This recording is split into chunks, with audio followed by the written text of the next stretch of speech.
Hello, and welcome to another episode of the Walk Beside Me podcast, where I talk about how Jesus Christ is leading me in my parenting and hopefully share some things that will be helpful for you as a parent. Before I jump into today's topic, I realized in my very first episode, I forgot to mention one important part of why I named this podcast what I named it.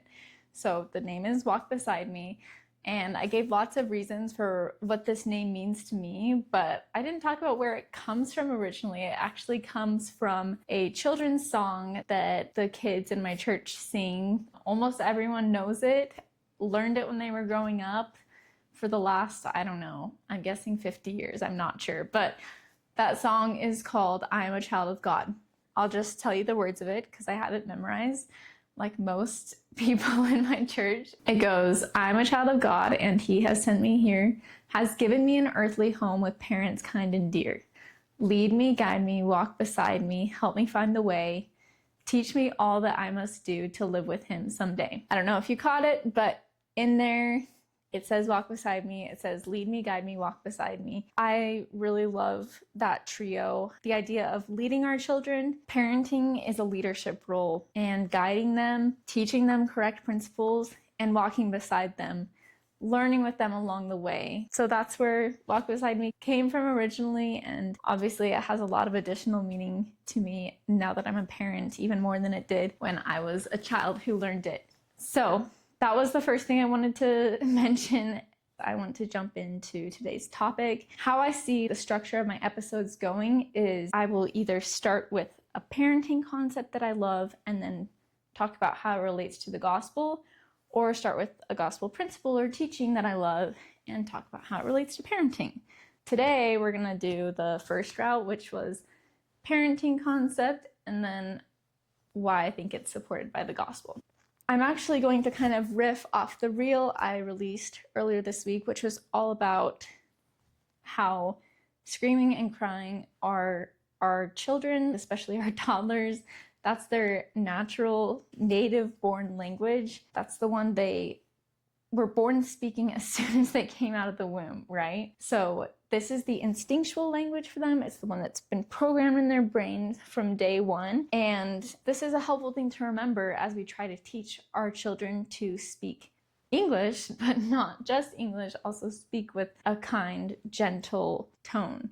Their brains are learning so much just by learning English, but then also they're having to learn how to regulate their emotions and speak with different emotions than they're used to speaking with. Because since birth, it's been like, anytime I'm communicating, it's a fight or flight thing. I really need milk right now, or I'm really uncomfortable because my diaper's wet. That's what our kids are trying to communicate, and anytime they cry, it's because they need something. And so we just need to have patience with our kids as they learn how to communicate their needs in other ways. And not just because they're doing the huge task of taking on the English language or whatever your family's language is, but also because they're learning the language of love and kindness and gentleness. The best way that we can teach them that is through our own interactions with them, because I'm sure anyone knows that the best way to learn a language is by being immersed fully in that language.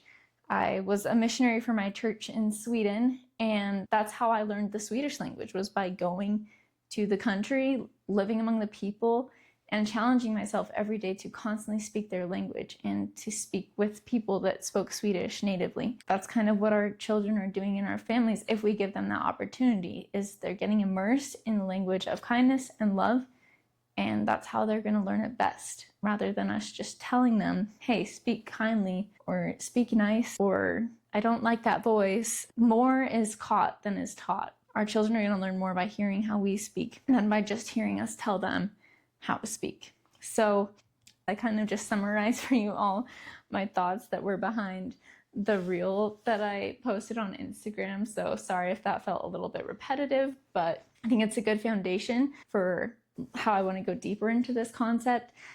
This idea of our children speaking a foreign language kind of comes from an analogy that I found in this book, A Theory of Objectivist Parenting by Rosalind Ross.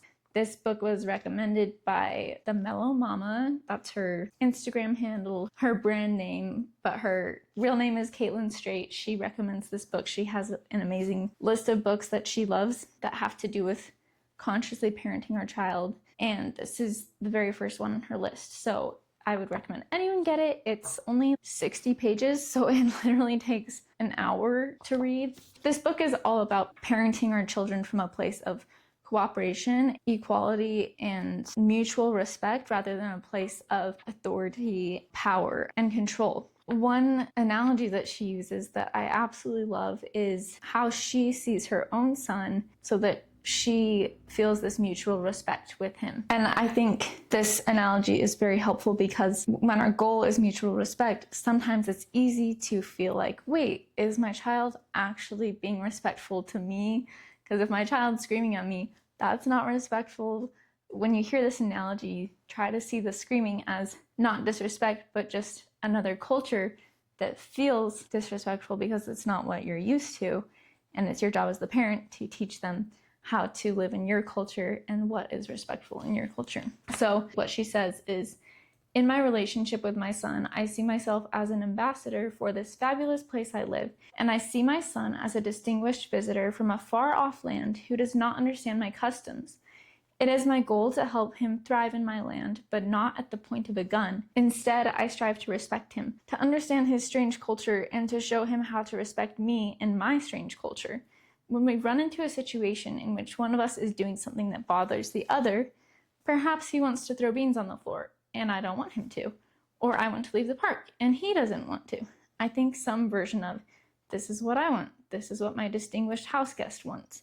What can we do to get both of our needs met in this situation? She goes on to say, thinking about our relationship in this way means we make no attempts to control or manipulate one another. There is no fear, resentment, obfuscation, hopefully I'm saying that right, or subterfuge. Wow, good words. There is no power struggle, just two people relating to one another with presence, visibility, accurate information, honesty, and integrity. And then she says further, relating to children in this way can be extremely difficult at first, as we must learn a way of relating to children for which we have no models, a way of relating to children that contradicts everything we have been socialized to believe. The good news is that if we take the time to learn this way of relating to children, it makes parenting much easier in the long run. I love that analogy. I think analogies like this are really helpful for getting us out of our emotions and our gut reactions, our old habitual ways of thinking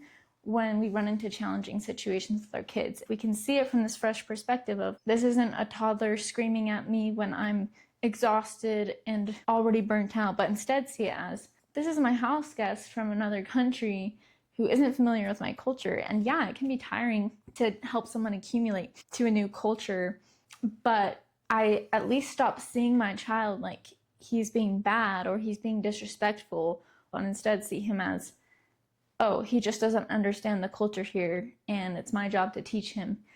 Then our mindset is less like we're labeling our kid as bad and we're seeing them as morally wrong, but instead is, oh, they're just lacking a skill and I have the opportunity to teach them this skill.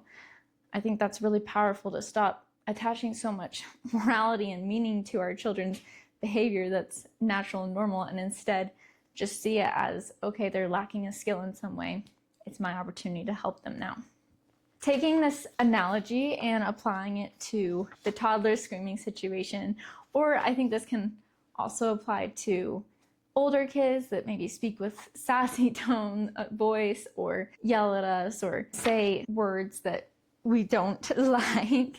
We're going to imagine that our child is a visitor from a foreign country learning English for the first time. And your child's native language isn't French or Spanish or Mandarin, but rather screaming, yelling, crying, or whatever language communication struggle your child is having right now. I'm just going to talk about screaming and crying because that's what I'm most familiar with as a parent to a 20-month-old. When your child tries to ask for something by screaming, you can override your body's initial fight or flight response by seeing the screaming as simply a foreign language that you don't understand. When you see the situation this way, instead of calling your foreign visitor bad or wrong, you're going to work with him or her to figure out what she means. This approach is interesting in contrast with the way some people feel tempted to talk to their kids when their child is screaming or crying. Maybe they say something like, use your words, or I won't give you a snack until you stop whining. I don't think someone that uses these approaches is bad or they're trying to harm their child in any way. We hear those kind of phrases a lot, whether it was something we heard a parent say on TV or something that we heard someone say to their child at the park, or maybe our parents said that to us. These phrases are so common. So if you find yourself saying them, it doesn't mean you're bad. You're probably just unconsciously saying something you've heard repeated over and over again. But try to think of what you're saying, how it would sound if you were hosting a foreigner visiting and let's say the foreigner is asking for a snack. I think the equivalent of saying, stop whining, stop crying would be saying, stop speaking Spanish when you want them to speak English. Just saying, stop speaking Spanish isn't really helping either of you. It's funny too, because we might say stuff like this even when we know what our kid wants. You can tell your kid wants a snack because they're crying and pointing at the fridge, and you're like, okay, well, I won't give you a snack until you tell me what you want. This would just be kind of weird if a person was visiting from a Spanish-speaking country and they're pointing at the fridge, trying to ask for a snack in Spanish. I don't know the word for snack. Comida is food. And you're just like, I know you want food, but I won't give it to you until you can tell me that you want it in English. That would just be weird. It would put this visitor in an awkward situation. It would be like putting them up to this weird test, and it would just be super awkward for both of you. But that's kind of what we're doing when we say to our kid, I won't give you the snack until you ask nicely, or I won't give you the snack until you stop crying. We're putting ourselves in a position of power and authority rather than working on the same team as our child and trying to respectfully help them learn how to be respectful in our culture. Okay, well, what do I say instead to help teach my child to speak gently and to stop crying or screaming for what they want? Just think, what would you say to a visitor who is pointing at the fridge and saying, comida, and you can tell they're trying to communicate and they're trying to think of the word in English, but they can't, and they're feeling frustrated and they're just saying, comida, tango hombre. What would you say to them? You would say, okay, you want food? And then you would say, yeah, next time you can say, please, can I have food? That's how we say it in English. Taking on that same attitude and tone of voice when you speak to your toddler. When your toddler's pointing at the fridge and using their language to scream, and they're not even using words, but they're just screaming, that's their language. That's their attempt at saying, I want food. But you can say with a very neutral, educative tone, okay, you can say, more snacks, please.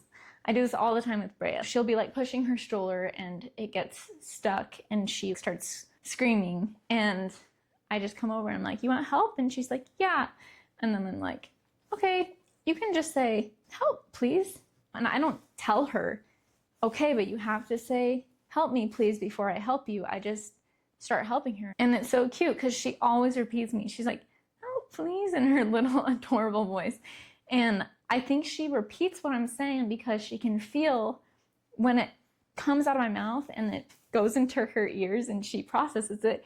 She hears my tone, she feels the love, and it feels better than her screaming did just a second ago. And she can tell, oh, this feels better. This is a better way of communicating. And I think that's why she repeats what I'm saying. It's like she's immediately repenting. She's immediately like, oh, okay, that's how I do it. I think that's how you would interact with someone else that was actually learning a language. If they were trying to ask for help in English and you can tell they want help, but they're not figuring out how to say it, then you would just say, oh, you just say, help me, please. That's how you say what you want to say. You would never tell a foreigner, I know you want help, but I'm not going to help you until you say it in English. So the same thing, let's avoid doing that with our kids. Personally, I don't want to say to them, I'm not going to help you unless you stop crying. Or I know you want help, but I'm not going to help you until you ask nicely. If it would be weird with another human or an adult, then we should also see it as weird with our kids. Our kids are just as much whole people, whole humans, whole spirits and souls as an adult is. So I think we should be just as respectful, especially if what we're teaching or what we're trying to teach is respect. Another example is, let's say they're using a really harsh tone with their sibling, and you come over and you're like, hey, we don't talk like that. Stop it. It's almost like if someone was speaking Spanish and then you came to them and you gave them a lecture in Spanish about why Spanish should not be spoken because you're using the exact tone that you don't want your child to use. it's a little backwards, and it's not really teaching at the end of the day what you really want to teach your kid. So anyways, I think that analogy is just so helpful, especially when we're thinking about how we communicate with our kids and how we teach them to communicate. It's just thinking of them as little foreigners that don't know the culture yet. And when they do something that gets on our nerves, it's not because they're bad, it's just because it's not the way of doing things in our culture. And it's our job to just educate them kindly and compassionately because they just haven't learned the culture yet. So how does all this connect to the gospel of Jesus Christ? Having tools like this analogy, this mindset, is a really good way of overcoming the natural man. The scriptures say the natural man is an enemy to God. That's from Mosiah 3:19. It also says in Mosiah 3:19, we will remain in this state, being an enemy to God, unless we put off the natural man. And I think one really good way of putting off the natural man is having these mindsets.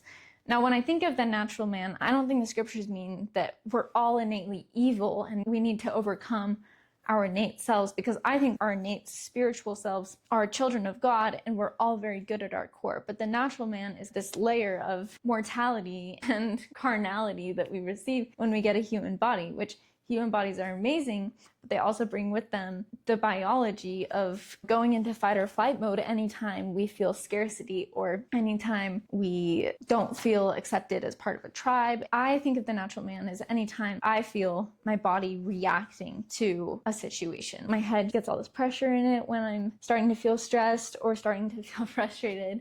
Sometimes your body gets hot. This is the natural man.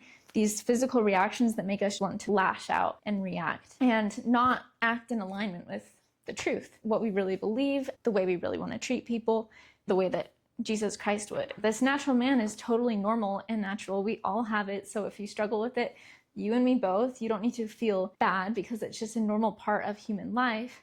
But we also have, because of our agency and our consciousness, the ability to overcome this state. And that's how we become like God, is actually by consciously choosing ways of being, thinking, and communicating that are higher than this natural reactive state that we have. It actually says in the Doctrine and Covenants that we can't abide the presence of God unless we learn to overcome this carnal reactive mind. So this analogy of a child being a foreigner and us teaching them a new culture, this is one analogy, this is one tool that I use to help myself overcome the natural man in situations where my daughter is screaming and crying, because that natural man will come out full force when she's crying or screaming. I think it's totally normal for you to feel your cortisol rising. I am not a doctor or scientist or anything, so I could be using the wrong words here, but I understand that my body has natural reactions to the sound of a baby crying. I think that's totally normal, and it is the natural man. And even though it's normal, it's also very possible to overcome it through the right tools, the right mindset, and also following the Spirit. So that's one way that I see this analogy relating to the gospel, is it's a tool to overcome the natural man. It also makes me think of a scripture in Mosiah 4:30, which happens to be the chapter right after the natural man chapter. It says, if you do not watch yourselves and your thoughts and your words and your deeds, you must perish. And I think using mindset tools like this is one way that we can watch our thoughts. We're feeding our thoughts mindsets, concepts that help us act intentionally rather than just going down the old thought patterns that are so ingrained in our brains and so habitual, but not really conscious and not really serving us or the people around us. I want to reiterate, I think I say this a lot, but everything I'm saying in this podcast is not meant to bag on anyone who struggles with this. I know how hard this is. I can be so reactive sometimes, and I have very strong emotions. That's why I need tools like this. And that's why I'm constantly searching for them. I'm reading books. I'm listening to podcasts. I'm absorbing content from people that talk about parenting on the internet. That's why I wanted to start this podcast. I've found some tools that have helped me, and I think everyone deserves to have these tools, because it's not fun to live following the natural man all the time. It feels way better. It feels so refreshing to live in a higher way that is guided by intentional thoughts and behaviors, mindsets, and principles, rather than just whatever your emotions are telling you to do in the moment. And I know that super well from firsthand experience. And then one other connection between this analogy specifically, this tool specifically, and the gospel is this verse from Ephesians chapter 2, verse 19. It says, "Now therefore ye are no more strangers and foreigners, but fellow citizens with the saints and of the household of God." I love this verse because it actually talks about us being strangers and foreigners. I think this verse is probably referring to people in the Christian church at large, how we can become fellow citizens and saints among each other in the household of God. But I love how much of this analogy of our children being foreigners I see in this verse. After we go through the work of teaching our children a culture of love and respect, then our children will stop feeling like strangers and foreigners. We will have unity in our homes. We will have moments of feeling like fellow citizens, and we will actually have a household of God. So there's so many words in there that I think connect to this analogy. I know I've felt that for sure with my daughter as I've practiced compassion and patience. Every time I tell her, you can just say, "Help me, please." And she repeats it so sweetly, "Help me, please." I'm like, yes, we're one step closer to not being strangers and foreigners. We're on the same page. We're on the same team. We're fellow citizens in this moment. And it's a really beautiful thing. I would just encourage you guys to find more tools like this. Think of analogies that help you see your child in ways that are empowering for you and are off the beaten path, that question the way we normally think about and talk to children. Find tools that help you feel empowered as a parent, feel lots of compassion for your children, and also hopeful about yours and their future. So that's a wrap for today. Thanks for tuning in, and I will talk to you next week.